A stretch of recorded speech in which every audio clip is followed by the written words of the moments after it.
Hello दोस्तों, बहुत बहुत स्वागत है आप सभी का फिर से अपने इस वीडियो में। और जैसा कि आपको पता है कि मगध यूनिवर्सिटी के तरफ से जो पार्ट 1 का जो एग्जाम रूटीन है ये जारी किया गया है। मगध यूनिवर्सिटी की तरफ से ये पार्ट 1 का एग्जाम का जो रूटीन है ये कल ही जारी हुआ था। ये जो सेशन है 2022 से 25 में जिन्होंने एडमिशन लिया, यानी कह सकते हैं सेशन अभी कायदे से उनका 2 साल के आसपास लेट चल रहा है। मीन्स कायदे से अभी उनका एग्जाम किस चीज का होता, तो 22 में आपने एडमिशन लिया तो 22, 23, 23, 24 अभी आपका पार्ट 2 का एग्जाम होता, यानी 2 साल आपका सेशन लेट है। खैर चलिए कोई बात नहीं, देर आया दुरुस्त आया। बट मगध यूनिवर्सिटी की तरफ से जो पार्ट 2 है इसका एग्जाम रूटीन जारी किया गया है। एग्जाम रूटीन कैसे डाउनलोड करना है, एग्जाम रूटीन को कैसे समझना है, सारी बातों के बारे में बात करेंगे इस वीडियो में। सो गाइस, अगर चैनल पे पहली बार विजिट किए हो चैनल को जरूर सब्सक्राइब कीजिएगा ताकि इसी तरीके के इन्फॉर्मेटिव अपडेट आपको मिलता रहे। एंड अगर आपको वीडियो पसंद आए वीडियो को लाइक भी जरूर करना है। सबसे पहले अब मैं फिलहाल आपको सारी बात बता दूं, मगध यूनिवर्सिटी का पहले जिस टाइम आप एडमिशन लिए होंगे या एडमिशन के बाद वाले टाइम में इसका जो वेबसाइट था वो क्रैश चलता था। तो लगातार धीरे धीरे मगध यूनिवर्सिटी चीजों को कवर कर रही है, तो मगध यूनिवर्सिटी ने अपना साइट को बना दिया। आप मगध यूनिवर्सिटी के साइट पे आइएगा, मगध यूनिवर्सिटी डायरेक्ट आप लिखे गूगल पे मगध यूनिवर्सिटी, ये इसका ऑफिशियल वेबसाइट है। ऑफिशियल वेबसाइट पर आने के बाद जब नीचे की ओर स्क्रॉल कीजिएगा, नीचे की ओर जब आप डाउन कीजिएगा तो यहाँ पे मिल जाएगा नोट्सेस, और इसी नोट्सेस में आपको दिख जाएगा, यहाँ देख सकते हैं क्या है, एग्जामिनेशन नोटिस और regarding notice for examination programme. मैं थोड़ा सा जूम कर देता हूं आपको दिख जाए। ये रहा क्या है, regarding notice for examination programme, यानी आपका क्या है, एग्जाम रूटीन है। जैसे मैं इस पर रीड मोड पे क्लिक करता हूं, पीडीएफ डाउनलोड हो जाता है। पीडीएफ आपके सामने मैं ओपन करता हूं, ये हमारा पीडीएफ है, ओपन हो चुका है और इसमें आपके एग्जाम रूटीन की सारी बात बताई गई। चलिए एग्जाम रूटीन को समझ लेते हैं। तो एग्जाम रूटीन बहुत सिंपल से तरीके से मैं आपको समझा दूंगा। A to Z आपको सारी बात भी समझ में आ जाएगी, बहुत ही बिल्कुल कर सकते हैं स्टार्टिंग लेवल से समझेंगे, जीरो लेवल से समझेंगे एग्जाम रूटीन को कैसे समझना है। तो पहली बात मैंने आपको बता दिया, ये जो एग्जामिनेशन रूटीन है ये बीए, बीएससी, बीकॉम वालों का है, पार्ट 1 वालों का है। एडमिशन आपका कब हुआ होगा, 2022 में आपका एडमिशन हुआ होगा। एग्जाम एडमिशन के बाद आपने रजिस्ट्रेशन किया होगा, रजिस्ट्रेशन करने के बाद आपने एग्जाम फॉर्म भरा होगा और अब जाकर के आप एग्जाम दीजिएगा। जितने भी सारे स्टूडेंट्स हैं, जितने भी सारे स्टूडेंट्स का पार्ट 1 में एडमिशन है, उनको मेनली 2 ग्रुप में बांट दिया गया है। एक तो ग्रुप ए वाले कहलाते हैं और दूसरे ग्रुप बी वाले कहलाते हैं। ए वाले का क्या मतलब है, ए वालों का मतलब है कि यदि आपका ऑनर्स पेपर, आप जानते हैं कि जो आपका एडमिशन हुआ है इसमें आपको क्या करना है, इसमें आपको 2 ऑनर्स पेपर का एग्जाम देना है, 2 सब्सिडरी का देना है और इसके साथ कंपोजिशन का पेपर का आपको एग्जाम देना है, यानी कुल मिलाकर के 5 पेपर का आपको एग्जाम देना है। तो जो 2 ऑनर्स पेपर है, ये ऑनर्स पेपर कौन सा होगा, पहला और दूसरा। इसके साथ सब्सिडरी पेपर 2 होगा और एक क्या होगा, कंपोजिशन होगा। तो जो आपको ऑनर्स पेपर देना है, यदि आपका ऑनर्स पेपर क्या क्या हो, यदि आपका ऑनर्स पेपर पॉलिटिकल साइंस हो, हिस्ट्री हो, इकोनॉमिक्स हो, एलएसडब्ल्यू हो, या ज्योग्राफी हो, या साइकोलॉजी हो, या रूरल इकोनॉमिक्स हो, बुद्धिस्ट स्टडीज हो, पब्लिक एडमिनिस्ट्रेशन हो, म्यूजिक हो, होम साइंस हो, या फिर एआईएन एएस हो, या फिर सोशियोलॉजी हो, या फिर हिंदी हो, इंग्लिश हो, उर्दू हो, मगही हो, पाली हो, पर्सियन हो, प्रकृत हो, संस्कृत हो, फिलोसफी हो। अगर इनमें से किसी एक आपका अगर ऑनर्स पेपर है, इसका मतलब आप ग्रुप ए वाले स्टूडेंट है, यानी आप जो है वो ग्रुप ए वाले स्टूडेंट है।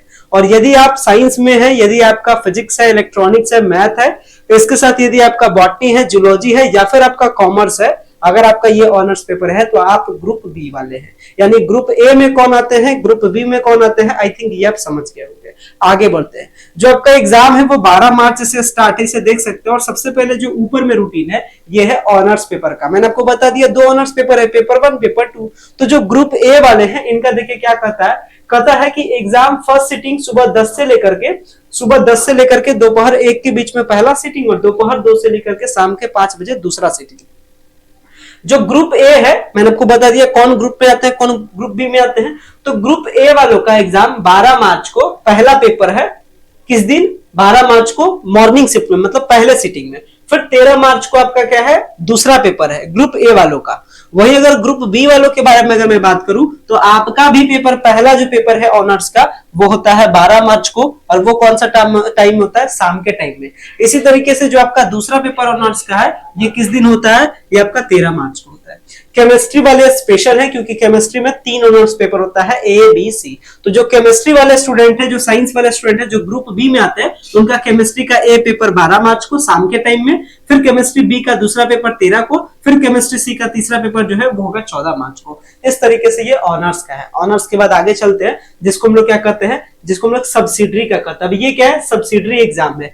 तो यदि आपका सब्सिडरी, इधर देखिए आर्ट्स कैटेगरी यानी आर्ट्स के ये सब सब्सिडरी सब्जेक्ट है। यदि आप आर्ट्स वाले हैं तो आपका सब्सिडरी क्या क्या हो सकता है, सोशियोलॉजी हो सकता है, हिस्ट्री है, एलएसडब्ल्यू है, मैथ है, साइकोलॉजी है। मींस ये सुबह का टाइम, ये शाम का टाइम। चीजों को समझ गए। अगर मैं बात करूं 15 मार्च को, तो 15 मार्च में अगर मैं सुबह बोलूं तो समझ जाइएगा कि मॉर्निंग टाइम में, मतलब पहले सिटिंग में, और मैं शाम बोलूं तो समझ जाइएगा दूसरे सिटिंग में। तो पहले सिटिंग में आर्ट्स वालों का सोशियोलॉजी का पेपर है, साइंस में बॉटनी का है, और कॉमर्स में ये आपका बिजनेस ऑर्गेनाइजेशन का है। ठीक है, तो ये हो गया 15 मार्च की बात। उसी दिन शाम के टाइम में यानी सेकंड सिटिंग में आर्ट्स में कंपोजिशन है, साइंस में कुछ नहीं है, कॉमर्स में कुछ नहीं है। उसके बाद उसी अगले दिन 16 मार्च को सुबह के टाइम में हिस्ट्री का सब्सिडरी पेपर है, फिजिक्स का सब्सिडरी पेपर है, और इसके साथ अपना ये पीआई एंड इकोनॉमिकल डिवीजन वाला पेपर है। इसके साथ ये किस चीज के लिए, कॉमर्स के लिए ये वाला है। ठीक है, इसके साथ अगर शाम के टाइम में बात करें किस दिन, 16 मार्च को, तो शाम के टाइम में आर्ट्स में पोल साइंस, इसके बाद साइंस में जूलॉजी, कॉमर्स में कुछ नहीं। इसके बाद 18 मार्च को आ जाए तो आर्ट्स में एलएसडब्ल्यू का सब्सिडरी पेपर, साइंस में स्टैटिस्टिक्स का सब्सिडरी पेपर, कॉमर्स में कुछ नहीं।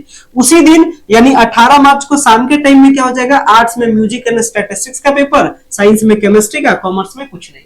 इसके बाद आगे बढ़ते हैं 19 मार्च को, तो 19 मार्च में आर्ट्स में मैथ का पेपर, साइंस में भी मैथ का पेपर, कॉमर्स में कुछ नहीं। उसी दिन यानी शाम में, यानी 19 मार्च को शाम के टाइम में आर्ट्स में इकोनॉमिक्स का सब्सिडरी पेपर, इसके बाद साइंस का कंपोजिशन है, और फिर क्या है, कॉमर्स वाला का कंपोजिशन है। इसके बाद 20 मार्च के बारे में बात करें तो सुबह के टाइम में साइकोलॉजी का सब्सिडरी पेपर, किसके लिए, आर्ट्स वालों के लिए, साइंस का कुछ नहीं, कॉमर्स का कुछ नहीं। उसी दिन यानी कि 20 मार्च को शाम के टाइम में आर्ट्स वालों का एआई और एएस का पेपर, और साइंस में इलेक्ट्रॉनिक्स का पेपर, कॉमर्स वाला का कुछ नहीं। उसके साथ अगर बात करें 21 को, तो 21 को आर्ट्स वालों का सुबह के टाइम में लैंग्वेज एंड लिटरेचर का पेपर, यानी कह सकते हैं हिंदी वाला पेपर, और इसके साथ ये वाला पेपर क्या हो जाएगा, इसमें साइंस वालों का कुछ नहीं, कॉमर्स वालों का कुछ नहीं। उसी दिन यानी कहने का मतलब 21 मार्च को शाम के टाइम में आर्ट्स में फिलोसफी का सब्सिडरी पेपर होगा। ये सब सब्सिडरी पेपर का मैं बता रहा हूं, ऑनर्स का ऊपर बता दिया था। साइंस में कुछ नहीं, कॉमर्स में कुछ नहीं। उसके बाद अगले दिन 23 मार्च को जो फाइनल एग्जाम है, लास्ट एग्जाम है, इसके बाद आर्ट्स में ज्योग्राफी, साइंस में कुछ नहीं, कॉमर्स में कुछ नहीं। आर्ट्स में फिर शाम के टाइम में होम साइंस, इसके बाद साइंस में कुछ नहीं, कॉमर्स में कुछ नहीं। साथ ही साथ प्रैक्टिकल एग्जामिनेशन के बारे में देखिए बात क्या होता है। प्रैक्टिकल जो एग्जामिनेशन है वो आपका 7 मार्च से लेकर के 11 मार्च के बीच में प्रैक्टिकल एग्जाम चलेगा। मींस आपके फाइनल एग्जाम होने से पहले प्रैक्टिकल का एग्जाम हो जाएगा, तो प्रैक्टिकल का एग्जाम जरूर दीजिए। प्रैक्टिकल का एग्जाम देते रहे तो फिर रिजल्ट पेंडिंग होता है, फिर बहुत सारे कमेंट्स आते हैं कि सर मेरा रिजल्ट पेंडिंग हो गया, क्यों ऐसा हो गया। इसलिए मैं पहले ही बता दिया हूं कि एग्जाम आप जरूर दीजिए, एग्जाम प्रैक्टिकल एग्जाम को मिस नहीं करना है। अब बात करते हैं एडमिट कार्ड को लेकर के। देखिए 7 मार्च से आपका क्या है, प्रैक्टिकल एग्जाम है, तो मोटा मोटी तौर पे जो आपका एडमिट कार्ड है वो 5 या 6 मार्च के आसपास में जो एडमिट कार्ड है इस पार्ट 1 एग्जाम को लेकर के, ये एडमिट कार्ड भी आपका क्या हो जाएगा, जारी हो जाएगा। मार्केट्स में गेस्ट पेपर आ चुके हैं, A1 है, जसपाल है, कई सारे गेस्ट पेपर आ चुके हैं मगध यूनिवर्सिटी के लिए। तो आप उनके सपोर्ट से अभी से पढ़ना अच्छे तरीके से स्टार्ट कर दीजिए, ताकि एग्जाम में कोई प्रॉब्लम ना हो। और वैसा कोई काम नहीं कीजिएगा जिससे आपका रिजल्ट क्या हो जाए, पेंडिंग में चला जाए। वैसा कोई काम मतलब न करने का मतलब प्रैक्टिकल एग्जाम मिस नहीं कीजिएगा। एग्जाम जब आप देने जाए तो आप अपना अटेंडेंस जरूर बनाइएगा, हाजिरी जरूर बनाइएगा। ये सब में फॉल्ट होता है तो आपका रिजल्ट पेंडिंग में चल जाता है, इसलिए रिजल्ट को पेंडिंग ना कीजिए। ये आपका पहला पार्ट है, ये आपका पहला एग्जाम है इस ग्रेजुएशन के लिए, इसलिए अच्छे से इसको स्टार्टिंग से लेकर के चलिए। फिलहाल इस वीडियो को मैं आपके साथ यहाँ पे एंड करता हूँ। So thanks a lot for watching this very important video. So much thank you.